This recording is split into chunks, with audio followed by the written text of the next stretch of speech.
एक तारीखी दिन 22 जनवरी था, एक तारीखी दिन 31 जनवरी था। सर, रात के अंधेरे में अपील किए बगैर आप आरे लेकर रास्ता खोल देते हैं।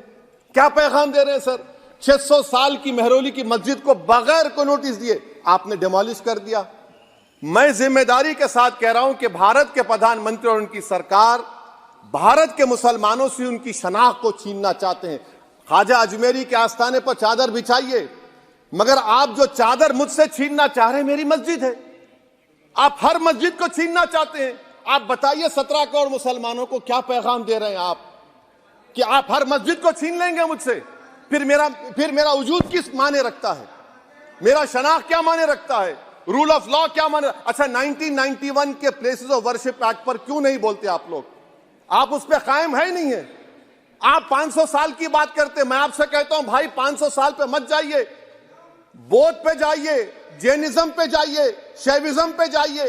कहां रुकेंगे? अरे, इस देश को आजादी मिली 47 में, संविधान मिला हमको बाबा साहब अंबेडकर का बराबरी का। उससे पहले तो राजा रजवाड़े थे, जमहूरियत नहीं थी, लोकतंत्र नहीं था, मगर आप उसको उस बारे में लेके जाते। अरे 500 साल आगे क्या होगा बताइए? आप किसी एक सिविलाइजेशन, सर अंग्रेजी में किसी ने कहा था, civilisation can not be rewritten by hatred, history can not be corrected by demolition. आप ये नहीं कर सकते। और मैं उम्मीद करता हूं कि जब मौर्रिख तारीख लिखेगा, नरेंद्र मोदी इस मुल्क में तारीख लिखना चाहते हैं। क्या तारीख लिखना चाहते हैं? कि मैंने इस देश को, गांधी अंबेडकर के देश को मैंने हिंदू राष्ट्र बना दिया। मैं उम्मीद करता हूं कि हमारे भारत के हमारे हिंदू भाई देश के प्रधानमंत्री की सोच को नाकाम करेंगे। उन पर है सर, 81 में एक्ट पास हुआ। हमारा लॉ ऑफिसर कोर्ट में कहता है कि मैं पार्लियामेंट के एक्ट को नहीं मानता। कैसे नहीं मानते सर?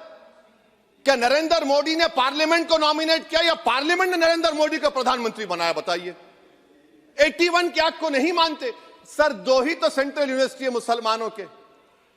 1,80,000 आप ही के सरकार के दौर में मुसलमान हायर एजुकेशन निकल गए। आप अलीगढ़ मुस्लिम से छीनना चाह रहे हैं। Theory of separation of powers में एग्जीक्यूटिव हमको डिक्टेट करेगा। मेरी आवाज तो पार्लियामेंट है, अब मेरी आवाज के खिलाफ एग्जीक्यूटिव सुप्रीम कोर्ट में बोलता है। अलीगढ़ मुस्लिम यूनिवर्सिटी से इतनी नफरत क्यों है आपको? वहां पर तो हिंदू भाई भी पढ़ते हैं। सर, ये अलीगढ़ मुस्लिम यूनिवर्सिटी का मामला है सर।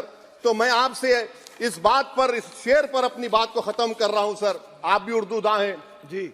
मसीहाओं को जब भी आवाज दी है, अहमद फराज का शेर है जी जी। मसीहाओं को जब भी आवाज दी है, पलट कर आ गए हर बार कातिल। मसीहाओं को जब भी आवाज दी है, पलट कर आ गए हर बार कातिल। वहां क्या दाद खाही क्या गवाही, वहां क्या दाद खाही क्या गवाही, जहां हो मुंसिफों के यार खातिल।